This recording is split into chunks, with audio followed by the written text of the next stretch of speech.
In this video, I will show you how to use the Bing ChatGPT, and if this video does help you out today, please consider leaving a like on the video, dropping down and subscribing to the channel. I really do appreciate it. With that being said, let's jump straight into the tutorial. So as you can see, I'm currently here, I've got a Internet Explorer opened, and basically I just want to tell you a bit about the Bing version of ChatGPT. So what's happened is Microsoft have actually invested a lot of money into ChatGPT. So to currently access ChatGPT 4 on another browser like Google Chrome, what you need to do, you need to actually go for the paid subscription, which is about $20 per month currently. So if you actually use the Bing version of ChatGPT, you can actually access the latest version of ChatGPT 4 as well for absolutely free. And this is due to, of course, Microsoft's investment into the company.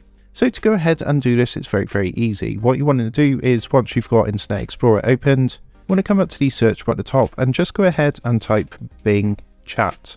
And what you want to do is just scroll down, and it's this one here. You can of course go to the official website if you want to, just by typing into the address bar bing.com/new. What that's going to do is take you across to a page that looks like this. So it's going to say introducing the new Bing. And what you can do is ask real questions, get complete answers, chat and create. So all you need to do is click the blue chat now button down here. It's going to take you directly to the chatbot, and you can see the layout is very similar to ChatGPT because of course it does use the same interface. And you would just use it as per normal as you would use with ChatGPT. So you would come down here, use the ask me anything box, and you would just go ahead and use it as normal. So I hope this quick tutorial helped you out today, and if it did, I'd really appreciate it if you was to drop down below the video, leave a like, and also consider subscribing to the channel.